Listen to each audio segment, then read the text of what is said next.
Hi, again, this is Mark Joff from Amsterdam, talking about online advertising topics, discussing it, open for discussion.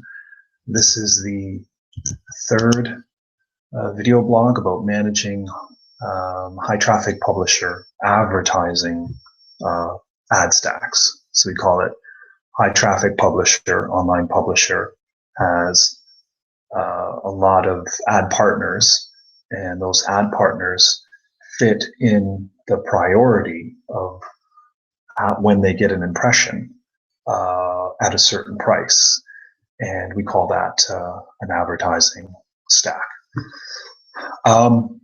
Topics discussed in this video blog are high traffic website monetization issues, determining the true CPM, where to put that publisher and where to put that advertiser in the ad server, so that they're in that sweet spot where they get the correct look at the traffic.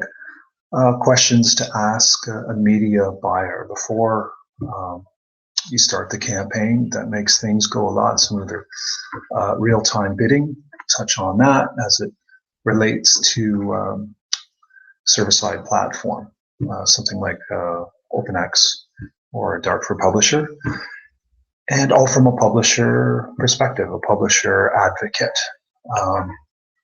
And this content is taken from my blog at my online advertising blog at massmediamarketing.ca, and go to blog and look for managing high traffic publisher advertising stacks.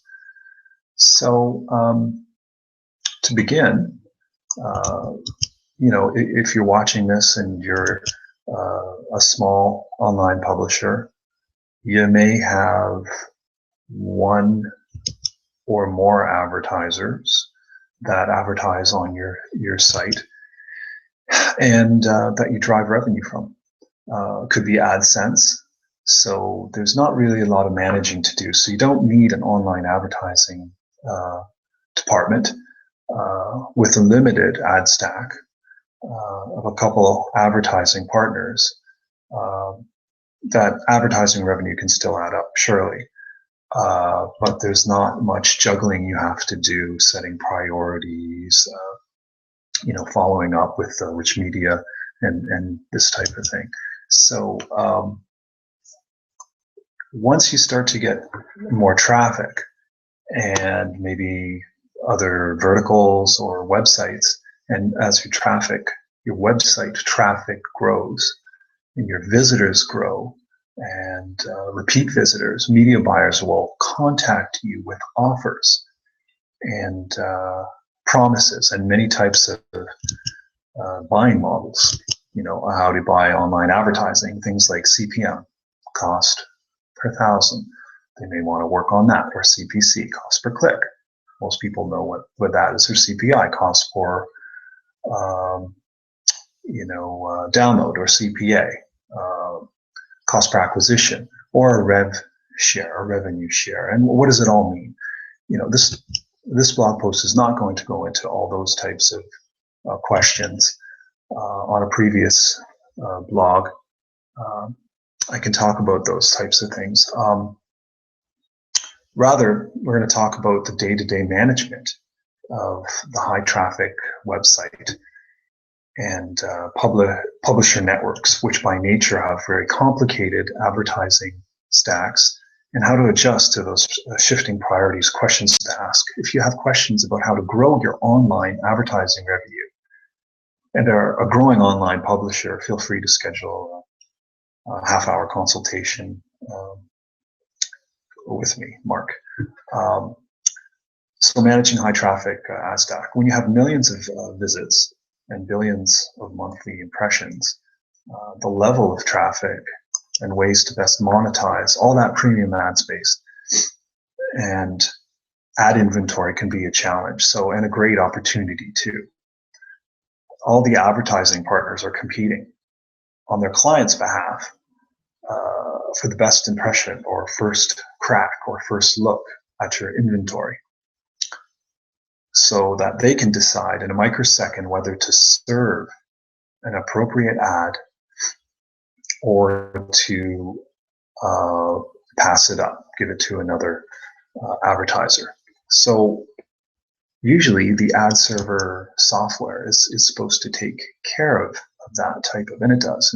It does a great job, but most of us that are involved know that this does take daily managing and shifting of priorities and allocations based on traffic patterns which website traffic patterns go up and down, and you have to, keep on top of that. So that's a complication there that an ad ops department will be managing. How those shifting priorities of advertisers and the relationships and the buys and the promises, and how to fulfill that and work with the salespeople to make sure it's quite a balancing act to make sure that all the book impressions are filled and that revenue is realized for multiple, everyone from the premium, which get first crack, all the way down to the remnant inventory. And a typical question that you can ask a media buyer before you start to know where you should put them in the priority in the ad stack is, you can say to the media buyer, what's the average CPM that other publishers, similar publishers to us and verticals, are getting for this type of traffic right now? US traffic, UK traffic, Canadian traffic, Netherlands. Is it 35 cents? Is it 60 cents? Is it 14 cents? It can vary quite a lot, and you have to know at least a general CPM to put that correctly into the ad server, so that it's not taking impressions away from other advertisers that are potentially paying more. So commercially minded ad ops team or ad ops leader is going to ask these types of questions and have a better idea where to drop this fabulous new advertiser or ad network into the ad stack. What happens usually is the media buyer with the best intentions sets a too high CPM. You can usually adjust by monitoring after a day or two exactly what that true CPM is and making the adjustments in the server. And that's another segue that leads to another important part of any campaign. People know I've also worked on the media buyer side. The first couple of days of the campaign, when it's on, whether it's a display campaign or a CPA campaign or what have you, that's the most important time to monitor what's really happening and started on the right track. So the most important time is the first couple of days when the display campaign is up. And your ad ops department is going to check delivery and make sure that the delivery numbers are matching between you and the other ad server. There is going to be a discrepancy, usually of 10 to 12%, and that's acceptable. Whether it's AppNexus or Right Media Exchange, or we're talking ad networks, or Rubicon, or Google, Q1 Media, or Ad Conduct, or Burst, all fabulous ways to monetize your inventory in the right place in the ad stack. I'll talk about premium in another blog, premium ad buys.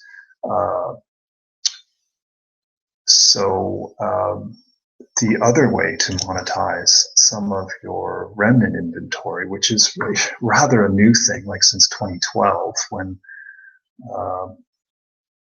I had the first experience of discovering this option, is to drop your inventory into an RTB, real-time bidding.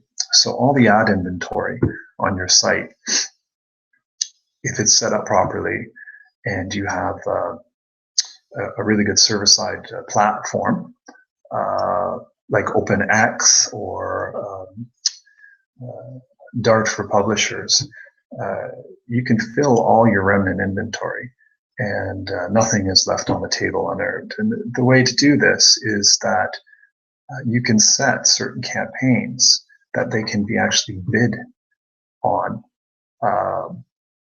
through an ad exchange that's built into the ad server. This is an amazing thing. You need to set up the right floor price so that only under this floor the bidders can bid on and get a crack at the remnant inventory, so that basically they're only getting crack at inventory that is not sold, that is below price floor. If you're not following this, that's fine. This is something that's built into the ad servers now, and you can just tick a box. But there's a whole strategy behind it. That's what I'm saying. So it's not rocket science once you get to understand it, but it needs to be agreed on and monitored. So yeah, basically we talked about a lot of things again. The high traffic publisher advertising priority and stack, and how to manage that, probably from an insider perspective. If you're looking and need the advantage of an ad ops team or an ad ops team leader that's commercially minded, I'm based in Amsterdam, and that's what I do. That's what I love doing. Thanks if you've watched the entire third blog in the series here. I appreciate it, and I look forward to your comments. And find a dag or a good day. Thank you for watching.